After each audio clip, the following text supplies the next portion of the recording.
The following podcast is recorded and produced by Emerge, a media creators co-op, in affiliation with the network at bicbp-radio.com.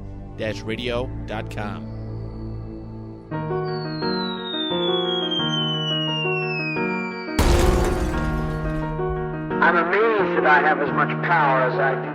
All right, ladies and gentlemen, we're here reporting live from Niagara Falls, New York.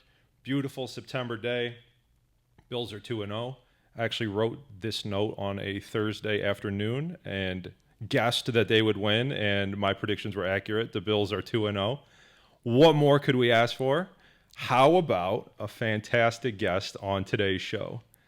This is the Great Disruptor Podcast. I'm Paul Athoe. Please subscribe to the channel. Be there or be square when it comes to this channel. Our next guest, she's a former reporter at Channel 4 News. She actually left there because she was tired of telling other people's stories and wanted to tell her own. Actually, the whole reason I started this show is to give her a platform to do that. It's true. You can Google it. She's a content creator at Fret Zealot, where I bet she could even teach someone with 2 left hands, 9 fingers, how to play a flaming guitar upside down behind their back to that person you won't know until you try. She's the vocalist for Ratchet Snax. She's the guitar and vocalist for Karma Queen. Sometimes, despite having 2 bands, she just goes out on her own and plays music by herself like she's going to do for us today. She's the first lady of Buffalo rock, pop, alternative, punk music. She could probably take over more genres too if she wanted to. Ladies and gentlemen, Kaley Lynch. Thank you so much. Quite the intro. Yeah. Give Appreciate everyone at home a minute to clap for that. Everyone clap for that. Even the aforementioned guy with 2 left hands, he made a clap. Kaylee, my sister's name is Kayley, spelled differently though. Okay, one of the many spellings. Yes, Yep. yes. So when she was younger and learning how to spell, we would spell it out to her to the tune of the Mickey Mouse Club, KAILEEPUNDT, Kaylee Punt, and she'd bounce around and dance to it. Oh my gosh, that is so cute. A little early in the show for big reveals, but half sister. That's why she has a different last name. Gotcha. Important to note before we go any further. But now that that's out of the way, today you're going to be the first person to ever perform on this show, yeah? I'm excited. Awesome. Me too. We're evolving. We kind of have a late night show meets podcast vibe here. That's why the hair is classic late night show slick back today. It's a little late night show meets Sean Hunter. You're also the first woman to ever be on the show. Okay, breaking down glass ceilings. Love Also, lastly, you're only the second white person to ever be on the show. So barriers broken down, ceilings non-existent, a trailblazer, I think so. So it says 2 bands, Let's go. a solo act. What are the differences? And tell us which one you like most. Sure, Okay. absolutely. So playing in bands is so much fun and so much good energy. When you're on stage, you've got that energy bouncing back and forth off of each other, and you're just kind of building it up. It's awesome. But solo act is great because you don't have to wait for anybody else to show up. You can just get there when you get there, set up and go. That was the hardest part. So I used to be in a collective like that. And there was 8 people. That was just the artist, and then we need like a DJ, whatever else. And yeah, the hardest part far and away, you want a music video or you want to play a show, you need to line up, 8 calendars, 8 schedules. So yeah, that's cool. You clearly have a deep craving for music, but uniquely for playing live music, it seems. It seems like you do that as much or more so than anyone I've ever seen. Where do you think the passion for live music specifically comes from? Oh my God, I've been an absolute attention. You can say it. Since I was like 4 years old, I would like sing in public and just I bother people on the bus probably, but I've just always loved performing and just singing it, whether people liked it or not. So Do you have any sense of like, for me, like when I hear my own music, even if I'm like really confident, it's like awkward. Like, do you still get that? Absolutely, yeah. And you hear little things in your voice that nobody else will pick up on. Right, of course. Yeah. So what came first for you, being a guitar player or being a singer? Definitely being a singer. Yeah. I started singing when I was probably like, out of the womb, and came out like I'm here. Exactly. Yes. Yeah. what happens in one's life, in your life, when you can realize you can sing at a high enough level that you want to front a band? Like, you're just singing in the car one day and are like, I'm really good. Maybe some boys should play some instruments around me. Man, but what happens that you recognize, like, I think I can do this? Yeah, you know what? I think, I sang all throughout like elementary school and middle school and high school and choir and the musicals and stuff like that. So I think realizing that I liked rock music and pop music and stuff, and that there's other genres outside of what they gave me to sing, or like in church or something, Did you that sing was in church? awesome. I sang in the church choir. Nice. Yeah. When I was like 21, 22 years old, I was at Villa Maria for music. And, as college is, like, I was paying like whatever it is there. Like, it's not as expensive as some of the major schools, but it's probably like a, $5,000 to $15,000 program with the books and everything. But here I am, I'm 21, 22 years old, and I was in music business, and part of the curriculum was choir. So here I was as, a young adult with other young adults, and they had us doing The Grinch. Just really like silly songs. And like, I remember they were like picking out parts like, who wants to do stink, stank, stunk in the deep voice, And then they're telling us like, make sure you invite your parents. And I'm like, sure. This is so elementary. Like, I'm not inviting, I'm not even telling anybody, let alone inviting somebody. Right. Like, can you not film this? But That's diabolical. yeah, so that's if you were wondering where $10,000 went, it was to learn the Grinch, which definitely as you could see, definitely translated to a music business, professionalism at its finest. Do you remember how you came into your first guitar? Like where you were, what happened that made you pick it up and play? Yeah, so actually I have a very strange story. So I was in 5th grade, I think. And in 5th grade, I was already writing songs and stuff, and I didn't play any instruments, so I would just sing it and write down the lyrics and stuff. Right. But then one night I had a dream that was very, very realistic, that I was playing guitar and singing, and I was like, I have to do this. This is happening. So my dad had an old Ibanez that I played very badly because I had no idea what I was doing. Yeah. So just kind of like playing around with that, trying to figure out how it works and stuff. Yeah. It's funny you say that. I had a music dream once. I say music. Somebody from music came to me once, and it was like, still to this day, like, I don't remember any dreams from when I was a kid. Like, I don't remember many dreams from like last night, Yeah. But one night when I was a kid, Blue Elvis, like the variations, like a Pokemon or something, like Blue Elvis was levitating in my bedroom. He was like laying, but he was floating. And it was so like vivid that I like called for my mom to come up. But I don't know if I was dreaming or if it was real, but like still to this day, it stuck with me. And it was like so prominent in my life that like when the Elvis movie came out, which ruled, by the way, I thought, I was like the answer to why he came to me is going to be in this film. I was like so jazzed up to see it. It's like, there's going to be some reveal as to why Blue Elvis visited a 5-year-old Paul Athoe in his Buffalo bedroom. Just visited by the ghost of Elvis. Yeah. I mean, I'm glad it was Elvis. Could have been a lot of people. Elvis, I feel like, is a good one, right? Could be worse. Absolutely. But I think one of the greatest questions surrounding the universe really is, why is the guitar so hard for me to play? And I'll answer this, right? So this never came easy to me. No instrument did. I can't play any instruments or sing, and that's essentially my rapper origin story. Do I shred? No. But can I make words rhyme to someone else's production? Yes. Yes, I can. So let me take you back. I'm probably somewhere around 9 years old. My grandma and grandpa, who lived in Canada, had a guitar in their house. A big, heavy, acoustic, steel string guitar. Beat the shit out of your fingers guitar. If you want to make sure a kid never learns how to play, that is literally the one. That is the one guitar. So when I was bored, I was curious. And, of course, I'd pick this thing up from time to time.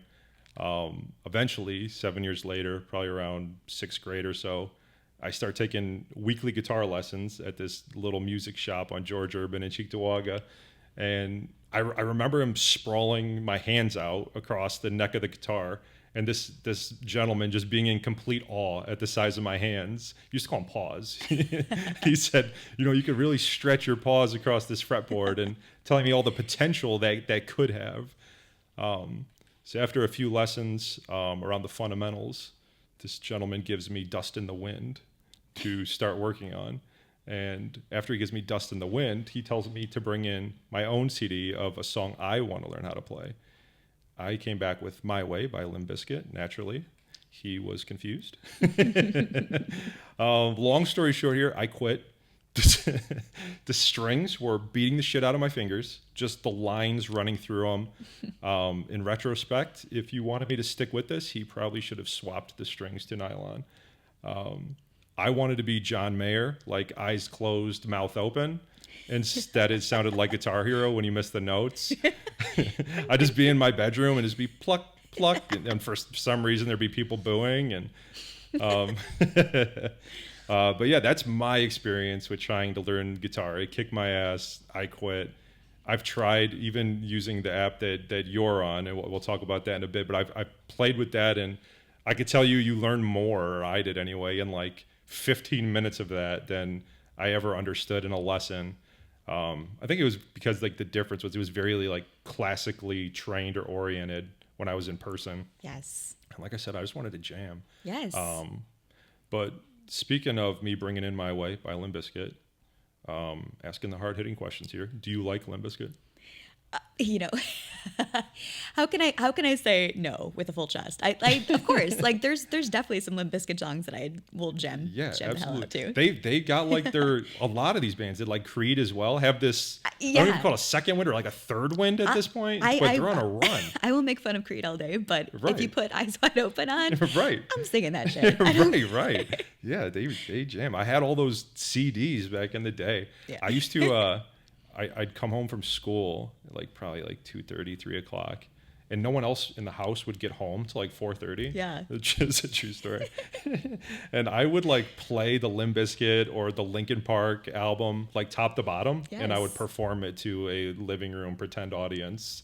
Amazing. Oh, so and you know how there's great. like I don't see any around. I guess like on the edge of like the stair there. Yeah. Like how there's like the gold grate that goes across the doorway. Yes. I would pretend like that's the end of the stage. And I would like reach into the room and like high five hypothetical Those are the barriers. people. Yeah. I could tell like this person is really enjoying this. Like hand me your guitar pick. Yeah, perfect. Monday to Friday, 5 days a week, I was performing. Amazing. Limp Bizkit.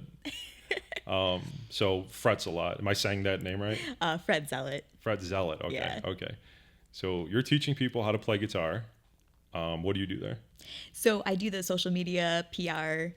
My technical title is creative content producer. So I'm shooting video and coming up with videos to shoot, coming up with TikToks, that type of thing. Okay. So are you involved at all in any of the actual like instructional Not pieces in of the it? instructional pieces of it, no. But promoting the instructional pieces, yes. Got you. So more of like a social media manager, content creation, exactly, but social media based. Because when I seen that, I thought I didn't know if it like leaned more towards you were making the content that instructs people, or if it meant obviously the social media side. Yeah.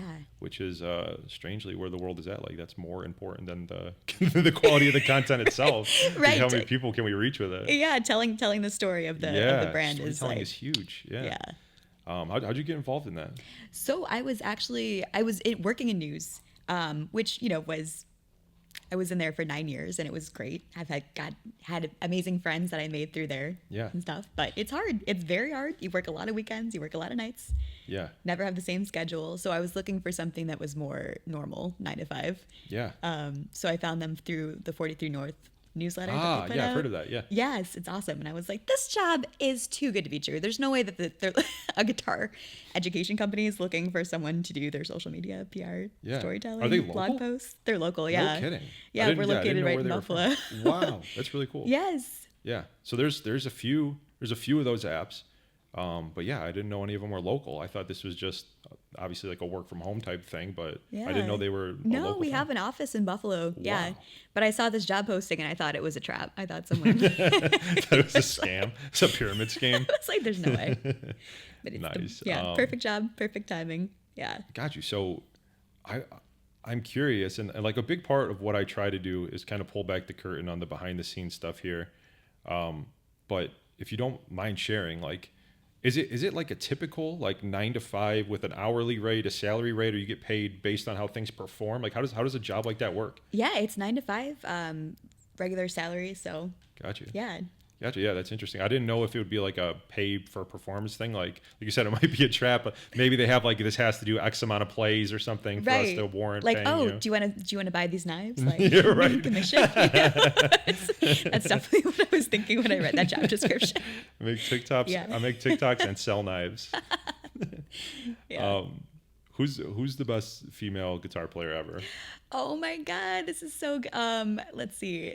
I want to say Orianthe, actually. I don't even know who that is. I'm ashamed to say. No, that's okay. She's an Australian guitar player, and Okay. she actually played with Michael Jackson. Okay.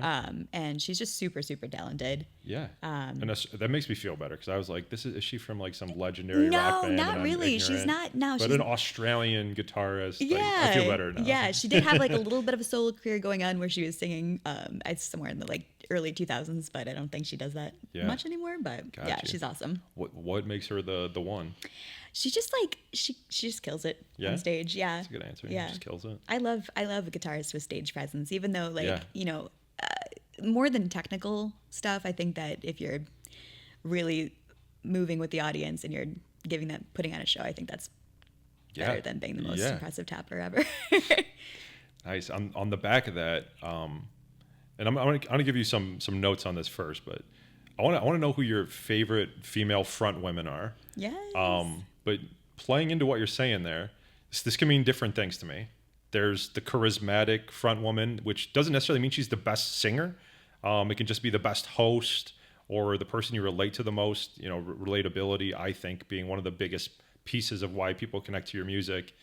Or it could be the person whose music you like the most, or it can just be who you simply think is the best singer, you know, from a performance standpoint. But who do you put up there as best female front women of all time? Of all time, I got to go with Stevie Nicks. Yeah? Yeah. Okay. Definitely. That's definitely a fair answer. Oh my gosh, yeah. Like just that energy on stage is just incredible. And she's still incredible. And Yeah. she's, Do you channel her a little bit? Like is it kind of like a inspiration for you? A little bit, yeah. 'Cause I think you guys definitely. are kind of similar. A little. Oh, that's so nice. Wow. Yeah, she's just absolutely magical to watch on stage. So yeah. Damn, magical is an awesome word. Performance wise, like when I talk about having a stage presence, I think Hayley Williams. She just I've seen her a couple times. I've seen them. You may not believe it, like looking at me now, but like high school, I was like skinny jeans and band t-shirts. Yeah. But I loved Paramore, and I seen them at the Buffalo Icon before that closed, and they did basically All We Know Is Falling album, top to bottom. Oh my God, that must have been such a good show. She was like a white dress, keyboard, and they had like this, like a haunted house looking backdrop, like a stage, like no bigger than that one right there. Yes. And it was wall to wall though. Like it was right when they were knocking on the door of "We're very good." Yeah. Oh This the world doesn't know yet.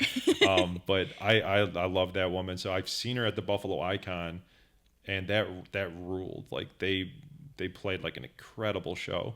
But then I've also seen her, you know, now into the success in Toronto at I think it's the Molson Amphitheater that they have outdoors there, kind of like Darien Lake-ish.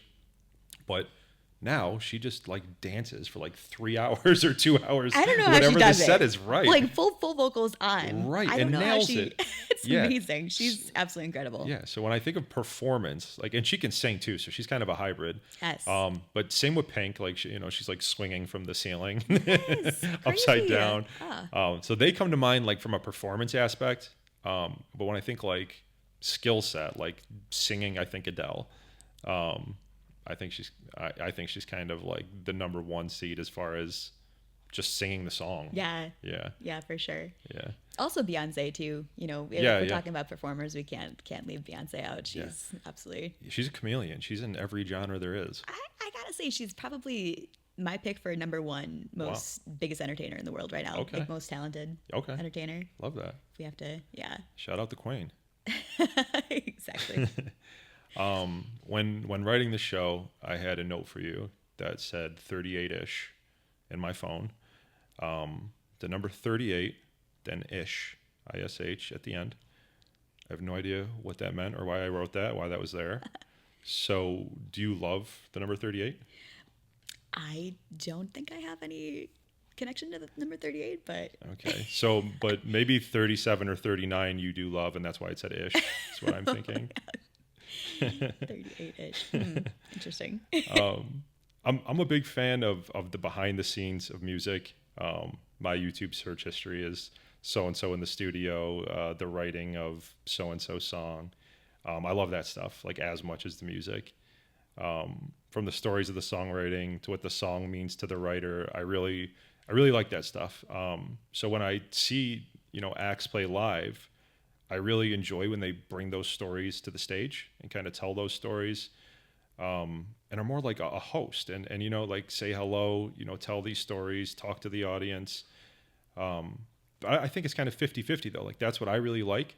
But then I've also, seen plenty of bands that they just go up there and they say hi and bye and rip through their set and that's it. I don't know if that comes from them being more introverted of a front man or woman, or if that's just like, hey, let's just let our music speak for itself.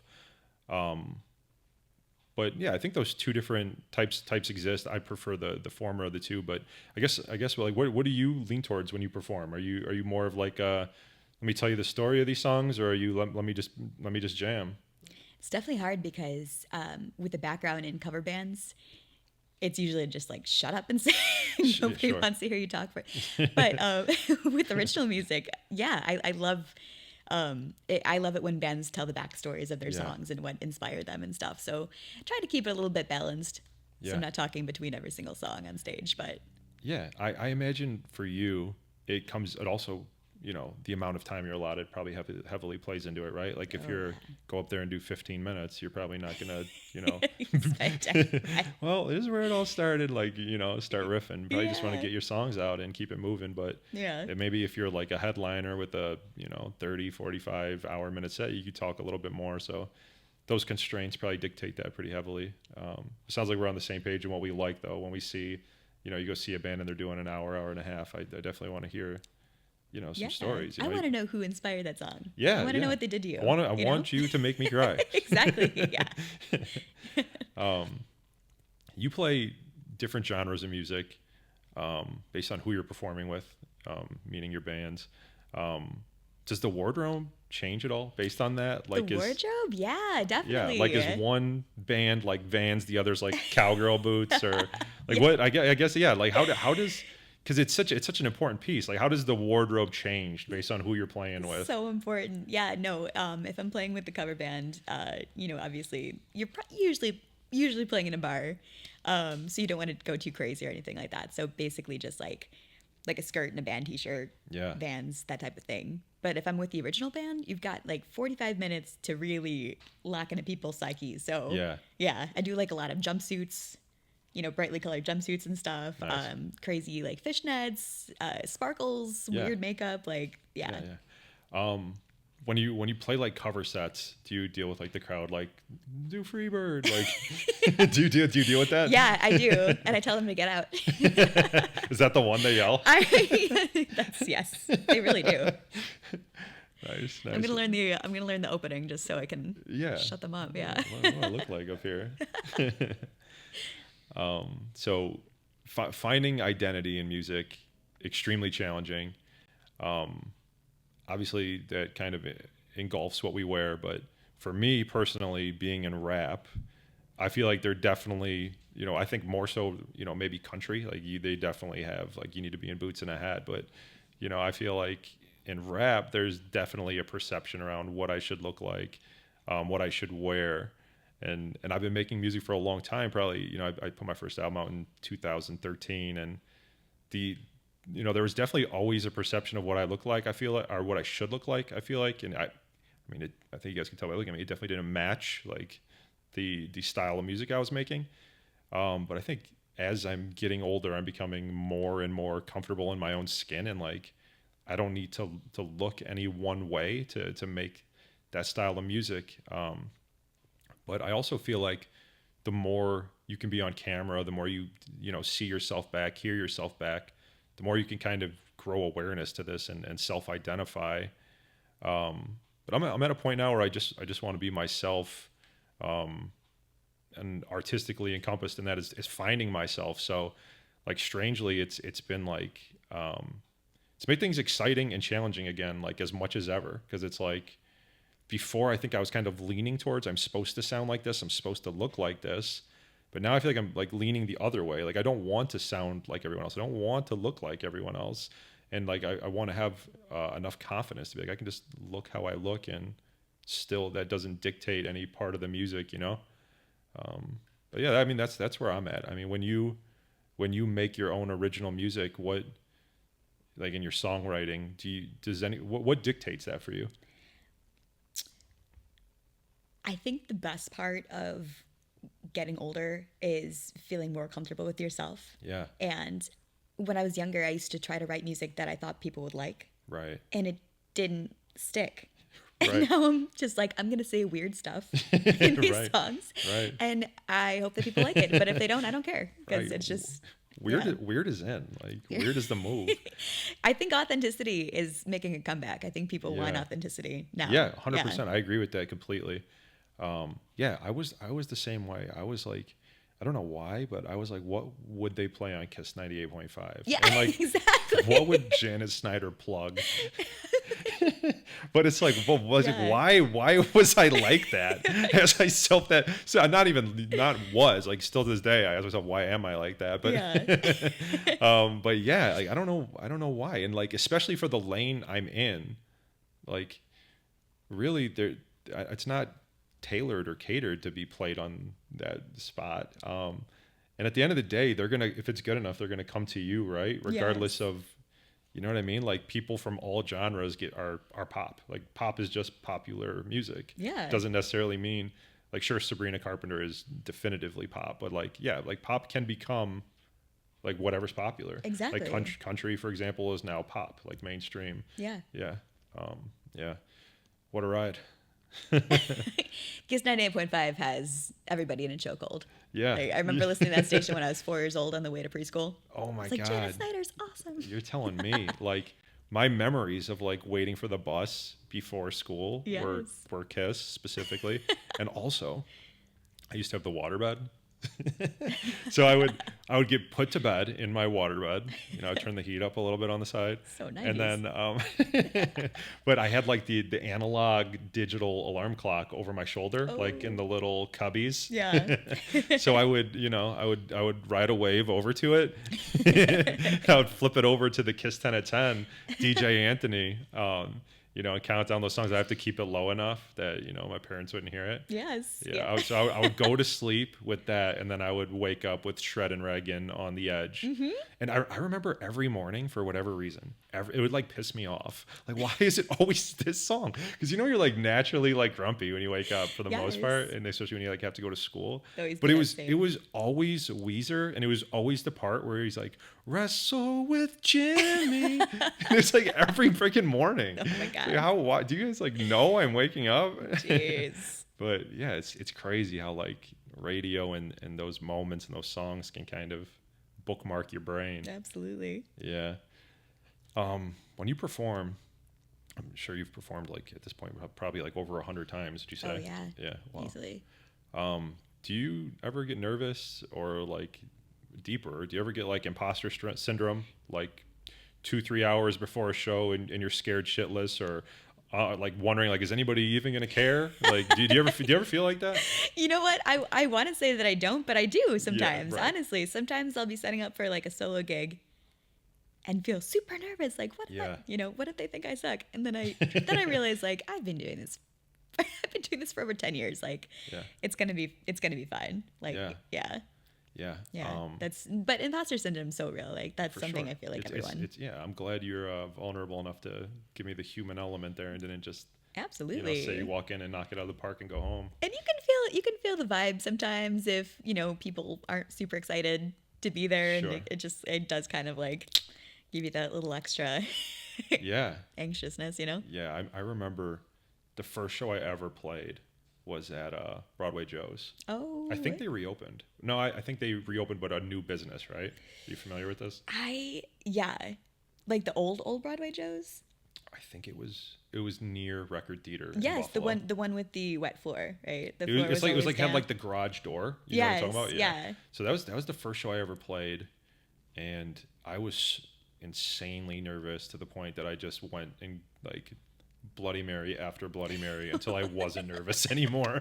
And that's how I got over it, because I did that. I mean, it's a really bad look, and it's probably why so many people friggin' die and in that space is because, you know, all the, you know, alcohol and drug consumption and the lifestyle that it leads to. But that was very much me, and I wasn't doing it, you know, for any other reason than though because I was so nervous. Yeah. It just kind of shook it, or so I thought. I mean, but then I had done that, you know, the first 4 or 5 shows, and then I was like, okay, now I've done this, so I could stop doing that. Yeah, but it was really toxic, because then after a while, that's what performing became. Like, I have to drink to go perform, and then like you're like sick the next day when you should be on a high from oh, I just, you know, played a show and it went well. But yeah, that was my experience first starting out, like 2013, 2014. Yeah. So yeah, that's been my experience with it. I definitely used to, you know, drink before shows too, to kind of shake those nerves and stuff, and like tequila shot. And I felt great up there, but then I'd listen to the videos back, and it was like, oh, it's not as good as it could be. It's definitely a trade-off. It is, It helps a little bit, or so we tell ourselves, with the anxiety, but you in turn are getting even if you don't know it while you're live, like you said, when you play it back, you're a little sloppier. Yeah. A couple things I would have done differently. Maybe I wouldn't have said that in between songs. You know? You know? Yeah, I think you just got it. It sucks, but you just got to get to the point where you're confident enough to like go on there like without the liquid, 100%. the liquid courage. Yeah, and I think it gets to a point, like I haven't played a show in a while, intentionally, but yeah, I think it's to a point like where you have to just tell yourself, like, we're doing this stone cold sober for the sake of, you know, programming my body and brain, like we can go do this. Yes, exactly. And you have more fun too when you're actually like, when you get done anyway. Yeah, it's more celebratory. Yeah, exactly. And then you can go take tequila shots after. Take them after. Yeah. Like I mentioned to you, a big part of my mission for the show has been to essentially have the conversation with artists, you know, be it whatever field they're in, that I would want to have, meaning ask the questions that I want to ask if the cameras weren't rolling. Like, this is what I'd want to ask you if nobody was watching, but broadcast that. A big part of that is so I can pull back the curtain, show other creators, hey, we all deal with this. It's normal. Keep going. Let your art out. I just really wanted to open the vulnerability part and the human element up to it. So that being said, and more or less on the back end of what we were just talking about, I know I've played to empty venues, artists and staff only, like I performed for the bartender. Have you ever played a set that was just like, I mean, respectfully, this was just a waste of time? or do you see it as, I got another rep or another workout in, and regardless of who watched or heard, I practiced? Yeah, and honestly, you know, it can be very demoralizing to play for the bartender, but sure. But at the same time, it's like, you know, you're getting hopefully paid to practice. Yeah. And it's like, you know, even if it's nobody, you're still doing more than someone who's not doing anything. Yeah, absolutely. That's a good point. Absolutely.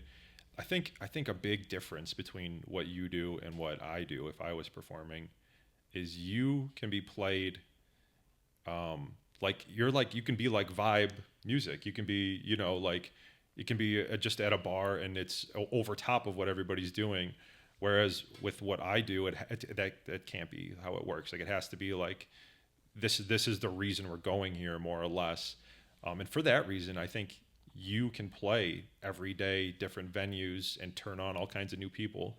Whereas for me, I felt like I had to space them out, because if I don't, I just oversaturate the market I do have. Right. And it becomes, you know, when I'm trying to draw as best I can, it's like, well, he's playing another one in 2 weeks, so why wouldn't we? That was one's closer or whatever it may be, right? Like, yes. But it's going to be the same thing. So why would we go there when there's this one coming up? Or, oh, I just saw him here. So yeah, I think that's, you know, a good piece of why you can play so often and can do so well. Yeah, it's definitely tougher when you have to be intentional with your shows and be like, okay, this is, Yeah, I would love to, if I was to get back into performing, I would love to change the dynamic of it a lot. And there's people in hip hop now that do this, that that I could cite, but like towards the end of when I was performing, I brought in live drums. Oh, and I think it was 180 degrees different because Yes. all rap for the most part is a 3, 4, 5 person set.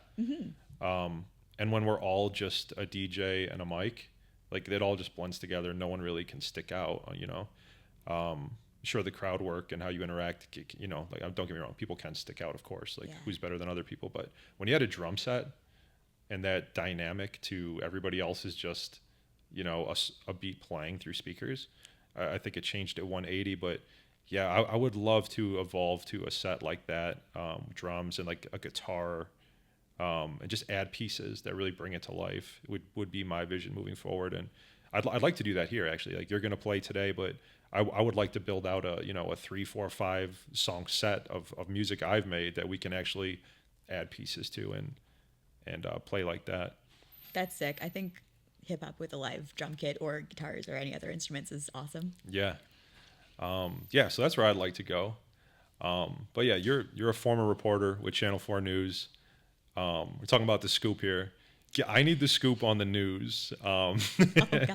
So tell me, how does the news work? Like, who dictates what gets reported on today? And who dictates what the news even is? Like, I need you to pull this curtain back. I think this perception is something that a lot of people have about news, but it's a lot less calculated than you'd assume, especially at the local news level. Okay. The local news level, you're kind of just like, oh, there's a fire. Oh, there's a murder. Like we have to go out and like there's breaking news every Jeez. day, and that's part of the I reason bring you the bad news.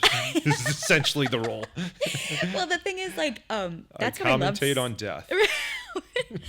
One of the things I love the most about news is that it's unpredictable and every single day is different. Yeah. And you could be having a totally normal day, writing a totally normal story, and something crazy pops up, and But it's So fun. yeah, it could it's completely change the plans right before you go on air or something, very right? addictive. Yeah. But I mean, obviously, like at the local news level, you're trying to tell all the stories in your community. So hopefully there's good stuff in there too, which there usually is. Yeah, good. You should, good things happening. you should make a point to force. Like, I need to at least tell one thing good today. So real, but breaking news happens, and sometimes it can throw your whole day into a loop. But and then how do you go about presenting the story? So if you have a story on deck that you need to talk about, like, I guess who dictates and what freedom do you have in who gets interviewed and where they get interviewed and all that? Well, we definitely used to have meetings where we'd give stories out to people. People would be assigned different stories. So How do you, is it like who's interested in it or who's got some knowledge on this field? How does that work? It's usually just kind of divided up equally, Gotcha. Yeah. How much of it is pre-written, like scripted, versus how much of your own personal opinion are you allowed to tie into a news there's story? no opinion. I mean, in a perfect world, I mean, not saying that this happens 100% of the time. Yeah. But no, we're supposed to not give any opinion in news stories, just present the facts. I see. But it's funny because people can interpret. Makes sense, I guess, yeah. People can interpret it however they want. Oh, they say Kayley said this, Exactly. but you're just reading the facts. I'm right? just reading the facts. Right, But it's funny because sometimes there'll be like two sides to a story, and one side will think that you're slanting it this way, and then the other side will think that you're slanting it this way, depending on how. Now more than ever, yeah. I think people. I don't know. I think it's difficult with news, like not to. As a viewer of news, not to use your own personal biases when you're viewing news. And think that something's being said when it's actually not. Right. Yeah, I mean, now more than ever, everybody wants to fight over everything. It's probably a great time to get out, like you did. I've had some really crazy messages on social media, and that's not even. Oh my God, I didn't even take that into consideration. Not even close to what some reporters who are like on TV all the time have to deal with. But it definitely it definitely intrudes into your personal life a Yeah. little bit. Wow. So. Yeah. That's a huge piece that I didn't even consider. Yeah. Because you just use your government name. There's no like artist alias for the news. Exactly. So it's like, oh, Yeah. Kaley said this. Let me Okay. pull her up and tell her otherwise. Oh man. Gotcha. Has there ever been a piece that you were asked to present and you didn't agree with? And I guess kind of what happens in that situation, or has that never happened? I don't think that's ever really happened Yeah. to me. No. When I worked at the newspaper, I had to cover a lot of like budget meetings and stuff like that. Which Okay. are just as fun as they sound. No, it was worth it. But Yeah. but yeah, no, it's pretty much just I mean, go out and get the news. it's a cool job, right? Like, how do you end up in news? Like, you get a journalism degree and you just apply like anything else? Yeah, and my first news job out of college was working at a newspaper in Lockport, actually, Yeah. Lockport Union Sun and Journal, and that was like being tossed into the swimming pool, like, here, swim, kid, because Yeah. So how do you transition from, because you were the writer then in that case, right? So Yep. then what happens to transition you to an on-camera talent?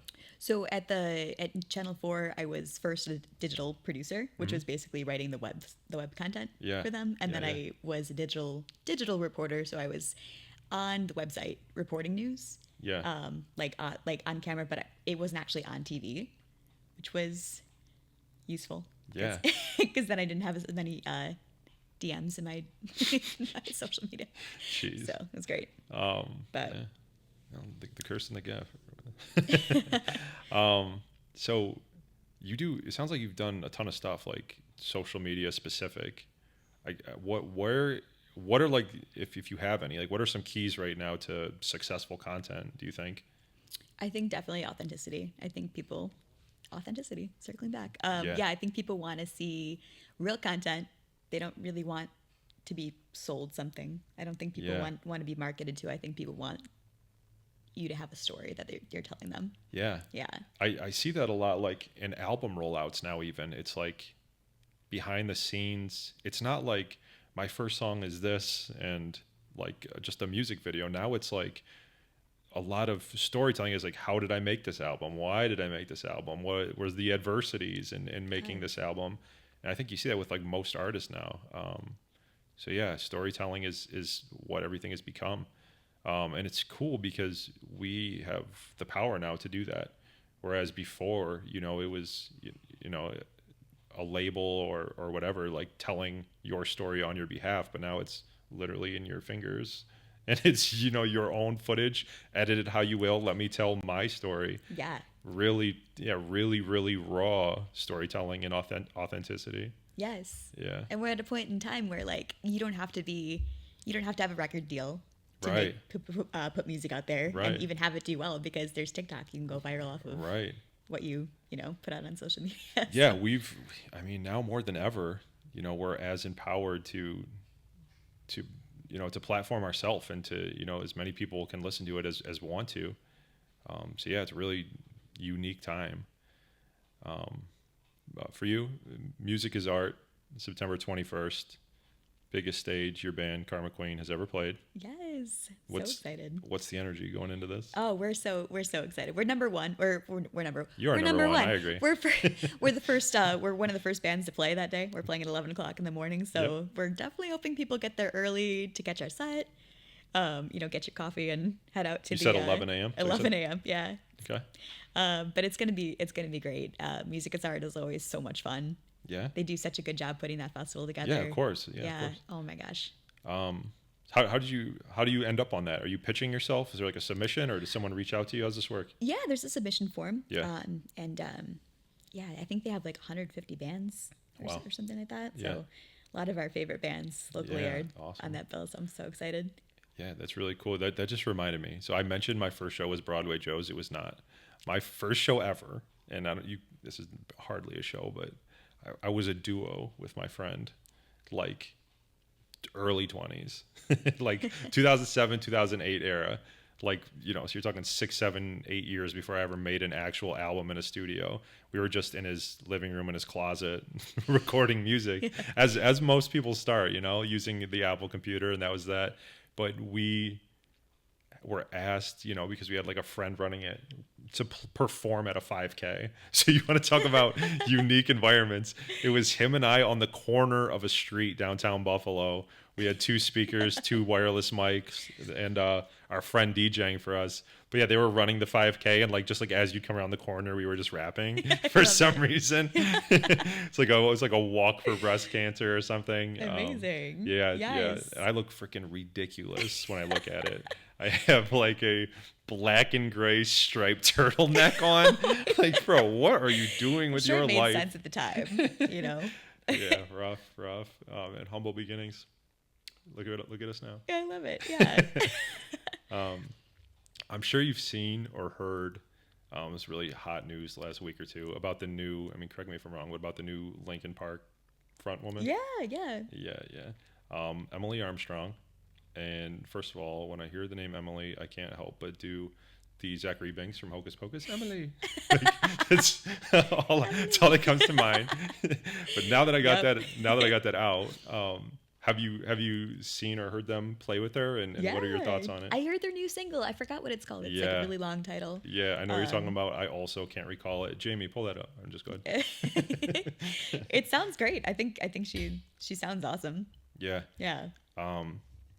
Yeah. I think she has one of the most impossible tasks in the history of music. Oh, no one's ever going to be Chester. Like, we know this. I think like this is like replacing Michael Jackson in the Jackson 5. Yeah. I'm not even like exaggerating. I don't mean to sound ridiculous. Like, I think it's that level of difficult, like flirting with Mission Impossible. Not only was that man universally loved, but he was fucking cherished. He had an impeccable stage presence. The degree of difficulty on his vocals are like the highest pedigree of skill and delivery. And not only the skill, but the emotion and the realness and the rawness he put into them. So I guess just what are your thoughts on them tying this woman in and moving forward? Yeah, well, I think, you know, obviously no one's ever going to replace Chester.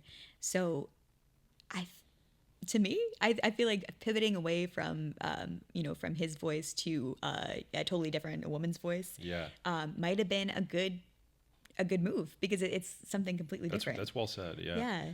Yeah. I didn't think of it that way. I heard him explain it like this isn't a continuation, pick up where we left off. This is fresh start, new look, new branding. Right. Like they're not going to like re-record the albums, right? Right. Yeah. So it makes sense to go forward with it. Yeah, like Hybrid Theory, Emily's version. That's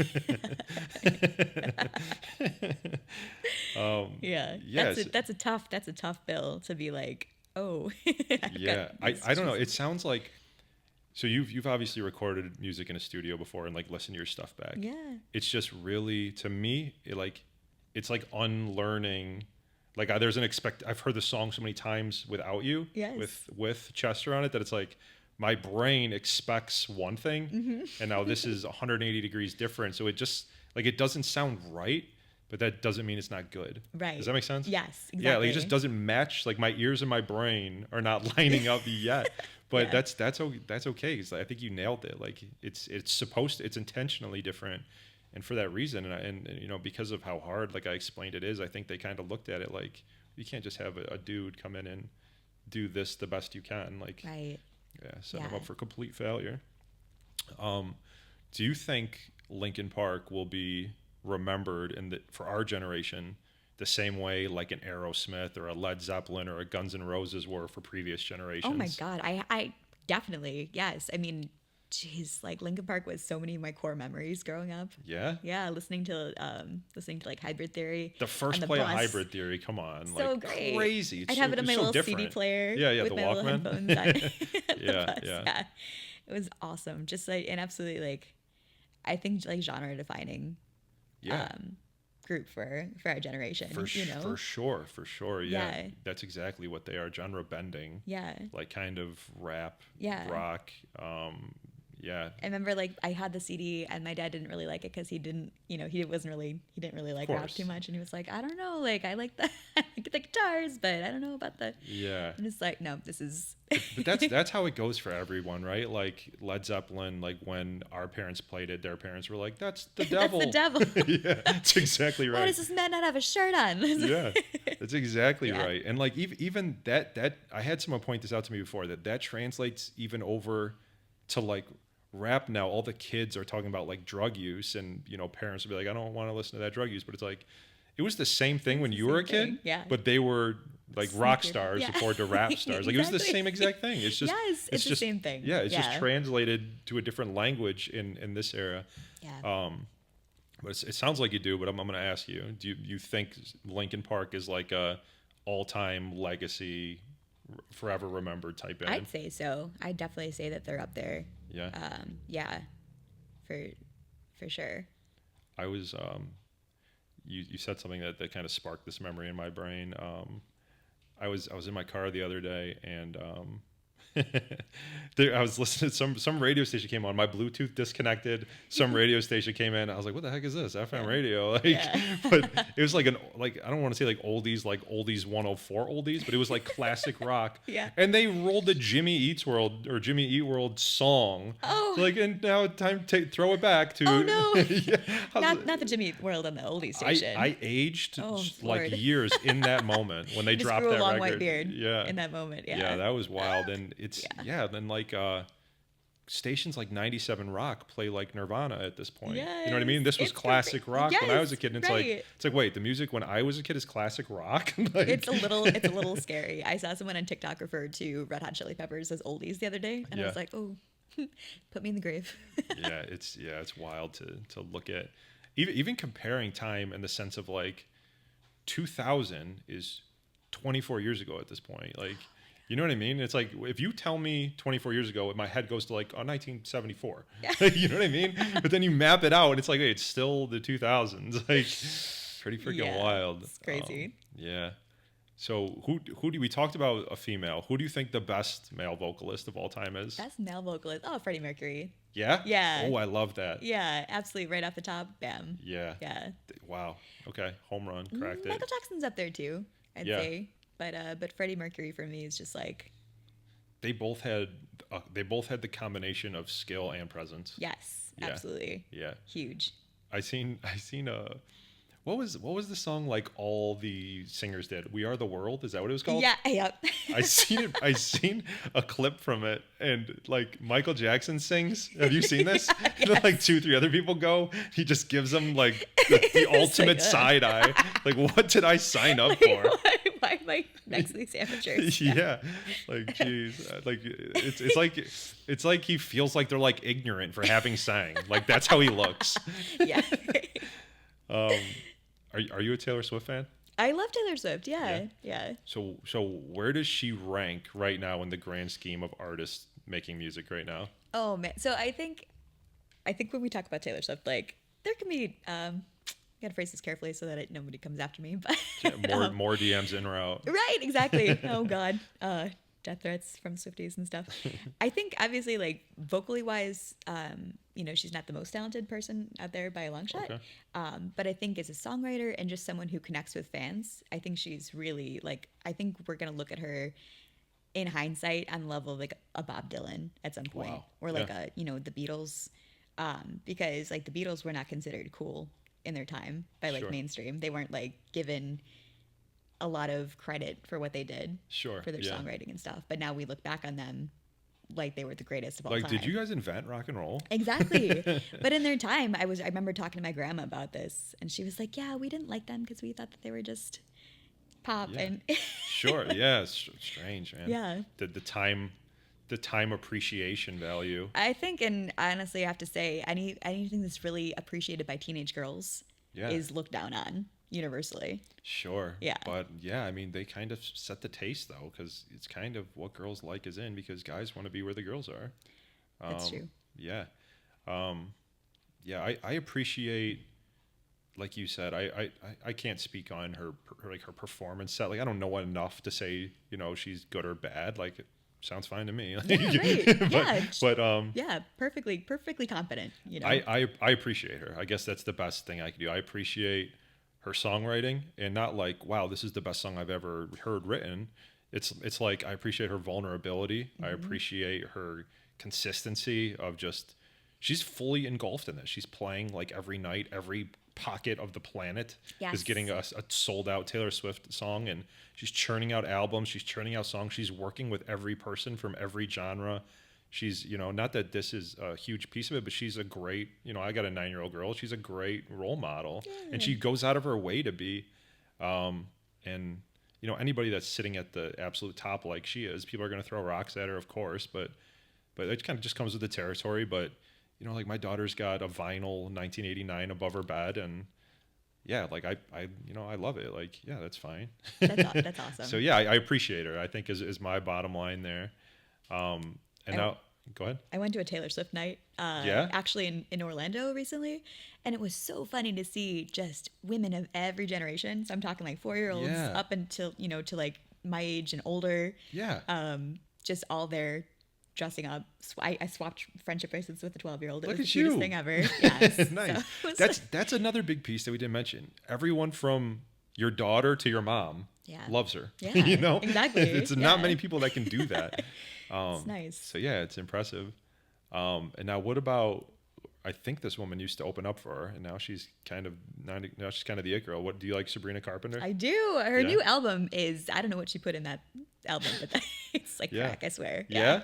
I've been listening to it. Yeah, so it gets played nonstop in my house. Yes.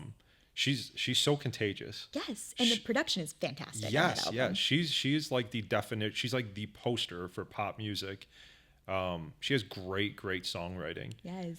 And branding too. And when I say that, like, again, I don't mean her team is over there writing the most moving, touching songs I've ever heard. Yeah. What I mean by that is I'm walking around my house singing these songs despite having never sought them out. You know what I mean? And that's a grand slam, you know? And it's just, her look perfectly matches everything she does. Like she just very much nailed the culture and the climate and being a pop star. Like, she is like, she's it. Yeah, absolutely. And you know what, honestly, I think we're having a huge pop girl summer. I'm sure with a 9-year-old, I'm sure you've heard all of it, but like with Charlie XCX, Olivia Rodrigo, Chappell Roan, Sabrina, like so many of these pop stars are having huge moments right now. And I think it really goes back to that authenticity. Yeah. All of their albums are about, you know, things that they're personally vulnerable. I get it. And just like, you know, sharing real stories with people. Yeah. I think like the days of songs that are written by a team of 12 people and the pop star just grabs it and sings it. I think those days are over. I think all these stars are working with teams, if not just writing it themselves. And I think that's what's making it. She's got the whole package, from the song to the album to the internet presence. Like, it all is a home run. Yes. She's nailed it. Yeah. Yeah. So I like her too. You want to play some music? Yeah, let's do it. Let's do it. And scene. Disruptor Podcast. Thank you for watching. I can talk with Kayley all day about music, but she can show us better than she can tell us. Ladies and gentlemen, Kaley Lynch. I can make you dance, I can make you shiver, I can be the untrue, you can be the quiver, you can be the boat, but baby I'm a river, whatever I ask for, you gotta deliver, I can make you dance, I can make you dance, I just sharpen that for you, cause I only smile when I want to, blink twice if you understand, got something that I gotta confess, I am a rapture in a red dress. If you think you're winning, I've got a plan. And I can make you dance, I can make you shiver, I can be the archer, you can be the quiver, you can be the boat, but baby I'm a river. Whatever I ask for, you gotta deliver. I can make you dance. I can make you dance.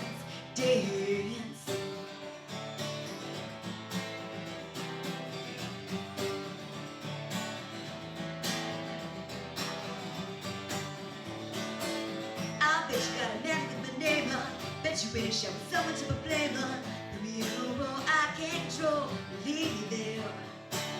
Don't put those old school rules on me. I'll use this useless currency to make it fair. And I can make you listen, but I can make you dance. I can make you shiver. I can be the archer. You can be the quiver. You can be the boat, but baby I'm the river. Whatever I ask for, you better deliver. I can make you dance, dance. Well, I can make you dance, dance. I can make you dance.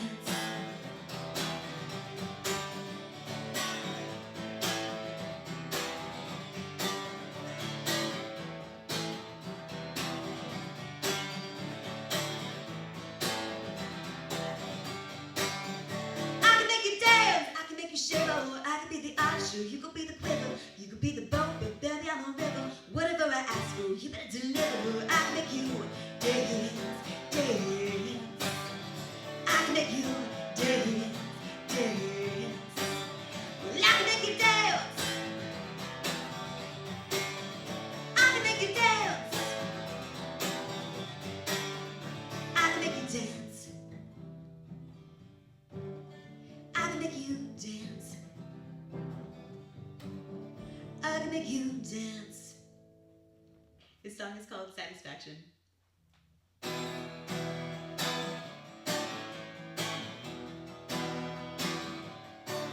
Tell me all of the things you think I want to hear.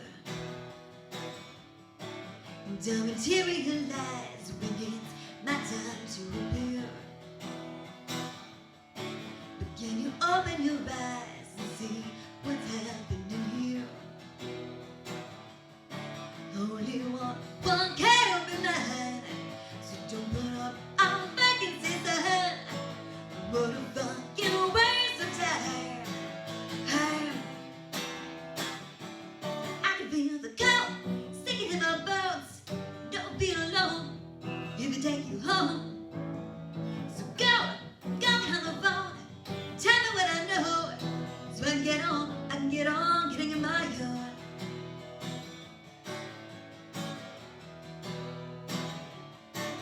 It's a some sort of satisfaction with an unfathomable reaction, open and unreasonable distraction. Only one can be mine, so don't put up all vacancies ahead. What a fucking waste of time. I can feel the cold sticking in my bones. Don't be alone if you take me home. So go get on the phone. Tell me what I know, so I can get on getting in my yard. Ooh. But I know the spot is about to stay with them for me. 'Cause you say in the lines and our own category. But then we done the whole thing. It's getting kind of boring. And there's more to us than what you want us to be. I can feel the cold sticking in my bones. Don't be alone if you take you home. So go get on the phone. Tell me what I know, so I can get on getting in my yard. All right, guys, this has been the Great Disruptor Podcast. I'm Paul Athoe. Subscribe to the channel if you haven't already. And this has been our first female guest. Ironically, she had the most balls to play her music live today. Kaley Lynch, thank you for coming through. Peace.